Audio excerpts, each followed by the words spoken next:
So good morning. So in this episode, I really want to talk about the dollar. And before I talk about the dollar, it's a good idea to know where the country, where the world, the countries of the world are, and where they might be heading to. But before, before I talk about the dollar, so let's see about this clip for a second, and then you'll tell me what you mean, and then we'll be talking about it after we are done with the episode about how the dollar became the world reserve currency. What most people don't realize is Morocco holds a special place in the heart of Americans. Begin to address the significance of this strategic dialogue and the next step in our long relations with Morocco. The first nation to recognize my country was Morocco. Yes, Morocco. Why would the United States, a superpower, would consider and go through all that to try and be a friend to Morocco, a country in Africa? So when we talk about leadership strategies and predicting the future of a country, maybe 20, 50, 100 years from now, you will start to see the sense. Dollar. Everybody talks about the dollar, and all the countries in the world, they just want the dollars. And the question is, why the dollar? Why not the Kenya shilling? Why not the British pound? Why not the euro? Why not the Chinese yuan or the Russian ruble? Let's see how the dollar became so powerful. So before we get to the actual moment when the dollar was chosen by the allied nations, let's see let's see how the control of resources, colonization, and leadership and power. And if we go back to over 3,000 years ago, Egypt was like the superpower of the world. They had kings, and those kings were able to mobilize people to build like those huge pyramids. A pyramid that covers like 13 acres of land, and it goes up like half a kilometer. And so you can just visualize that. And some of the stones that were used to build that pyramid, they around 12 tons, and people don't even know how they were able to lift those blocks of stones. And it's amazing they even had the technology to cut granite rock, which is like the hardest rock known to man at the moment. So that is why we don't even know who built them. But most time, some empires in Egypt were also popping up. Like there was an empire in Rome, Italy. There was another empire in Europe, and another one in Britain. So the British were trying to fight with the French, and the Romans decided to conquer Egypt. So Egyptians were led by kings that were called the pharaohs. I'm sure you have heard of King Pharaoh. It was not only one pharaoh. Every king in Egypt during the succession in all the 30 or 40 dynasties that ruled Egypt over 4,000 years ago, they were all the pharaohs. And the most famous pharaoh that was his tomb was discovered in 1922 by Howard Carter, and he was being funded by another like that. So that king was called King Tutankhamun, who was like a young pharaoh. So eventually England was able to conquer France, the king of France, and they expanded their empire, and then they conquered Rome, and eventually conquered Egypt. And that is how the Egyptian empire kind of ended up disintegrating. So if we fast forward to around the the 1800s, that was the age of exploration, whereby the British had conquered most of the continents in the world.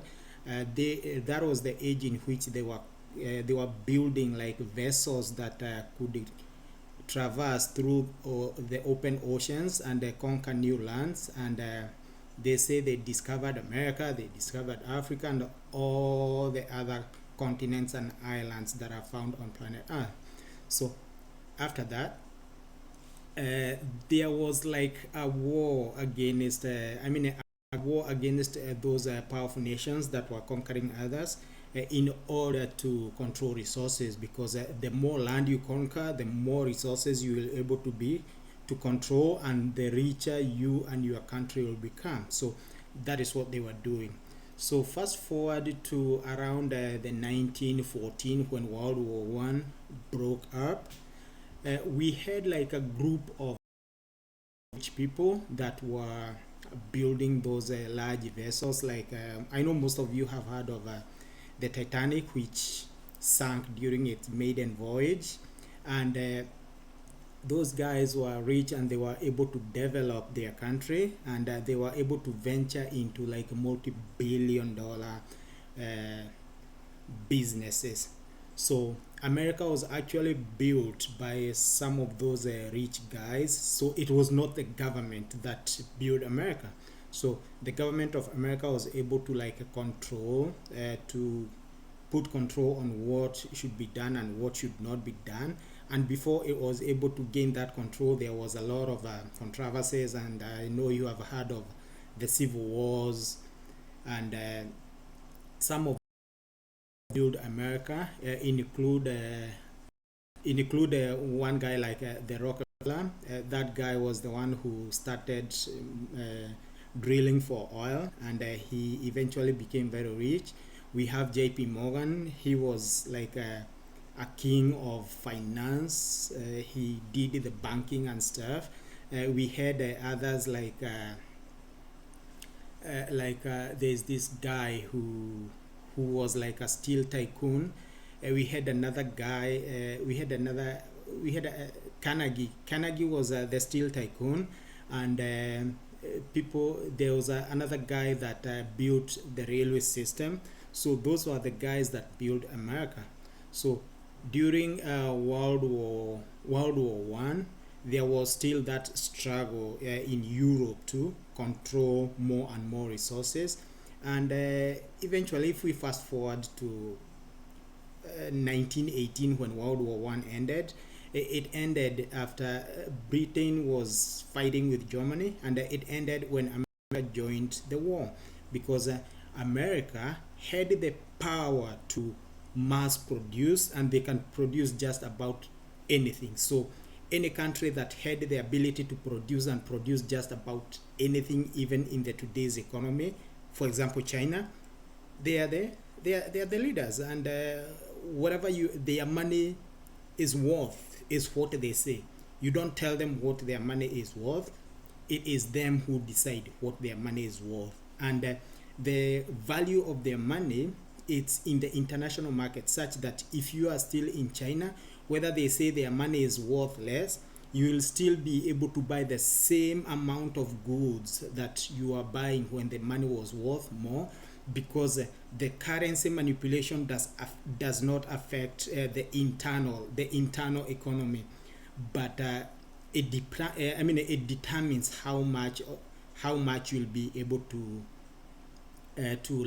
export. So how much the external buyers, the buyers from outside the countries that are trying to import stuff from your country, how much they will be able to pay. So America had that.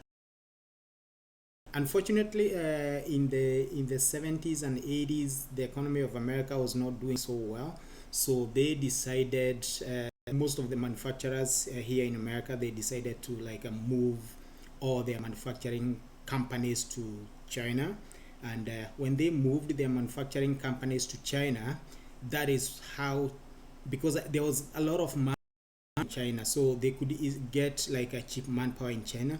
that is how China ended up becoming so powerful in terms of manufacturing, and they were able to acquire most of the technologies, because when the manufacturers from America, from Europe, when they moved their companies to China, they also moved their technology there.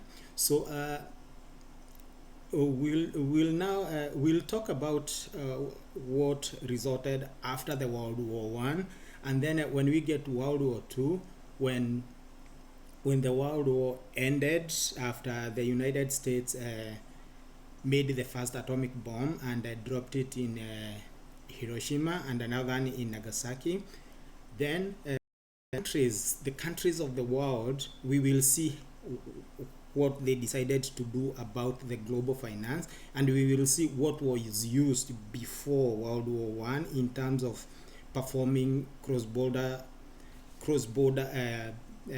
transactions, and what they could use within the country. So stay tuned for the next video, and we'll see how control of resources normally lead to conflicts within countries.